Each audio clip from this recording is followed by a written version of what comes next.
We start the debate. I will start with the slogan. Theory without practice is empty, but practice without theory is blind.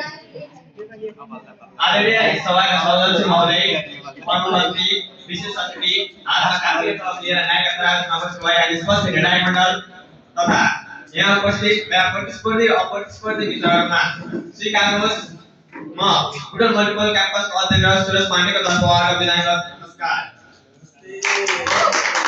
आज मिति 2042 साल 12 महिना 27 गतेका दिन BNC science क्लबद्वारा आयोजित यस बालविद्यालय कला प्रतियोगिताको शीर्षक सैद्धान्तिक विज्ञान बनाम व्यवहारिक विज्ञान रहेको हुनाले म यसको विपक्षी अर्थात् व्यवहारिक विज्ञान सैद्धान्तिक विज्ञान भन्दा श्रेष्ठ हुन्छ भन्ने विषयमा आफ्नो धारणा राख्न गइरहेको छु। आउनुहोस् म एउटा सरल प्रश्न सोध्न चाहन्छु। के हामीले केवल किताबमा मात्र पौडी खेल्न सिकेको भने वास्तविक जीवनमा को पानीमा पौडी खेल्न सक्छौं त?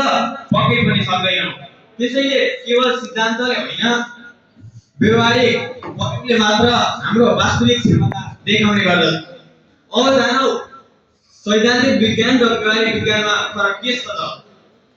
सैद्धान्तिक विज्ञान भनेको ज्ञानको आधार हो, जरा हो, मस्तिष्क हो, जसले हाम्रो सोचलाई गहिरो बनाउँछ। हामीले सर आइजैक न्युटनका नियमहरू लज अफ ग्राभिटेसन, अल्बर्ट आइन्स्टाइनको E = mc² भन्ने सूत्र पढ्यौं। यी सैद्धान्तिक विज्ञानका उदाहरण हुन्। अब जानौ व्यवहारिक विज्ञान भनेको के हो त? सैद्धान्तिक विज्ञानको नियमलाई प्रयोग गरेर वास्तविक काम गर्ने प्रक्रियालाई नै व्यवहारिक विज्ञान भनिन्छ। उदाहरणका लागि मेसिन बनाउनु, प्रयोगशालामा प्रयोग गर्नु, गाडी, रकेट इत्यादिलाई सञ्चालनमा ल्याउनु यी व्यवहारिक विज्ञानका उदाहरण हुन्। त्यसै सैद्धान्तिक विज्ञान भनेको केवल ज्ञान हो, तर व्यवहारिक विज्ञान भनेको जीवन हो। ज्ञान तबसम्म अधुरो हुन्छ जबसम्म त्यसलाई व्यवहारमा उतार्न सकिँदैन। त्यसैले म भन्ने गर्दछु हामीले सर आइजैक न्युटनका नियमहरू पढ्यौं, त्यो राम्रो कुरा हो, तर त्यसलाई कानुनमै ल्याइएन भने त्यसको के अर्थ, के औचित्य? अब मेरा विपक्षी मित्रहरूले भन्नुभयो सैद्धान्तिक विज्ञान आधार हो। तपाईले त्यो आधारलाई यदि कानुनमै ल्याउन सक्नु भएन भने त्यसको कुनै औचित्य नै रहँदैन अथवा वास्तविक मूल्य नै रहँदैन। आउनुहोस् तपाईहरुलाई म अझै विस्तारले स्पष्ट पार्न चाहन्छु कि यदि डाक्टरले सिद्धान्त पढेर आउनु भएको छ तर उहाँसँग बिरामी उपचार गरेको अनुभव नै छैन, अब भन्नुहोस् तपाई उहाँसँग तपाई उपचार गराउन चाहनुहुन्छ कि चाहनुहुन्न? अब जानौ अर्को महत्त्वपूर्ण कुरा व्यवहारिक विज्ञानले मात्र विश्वास, परिणाम र प्रभाव देखाउने गर्दछ।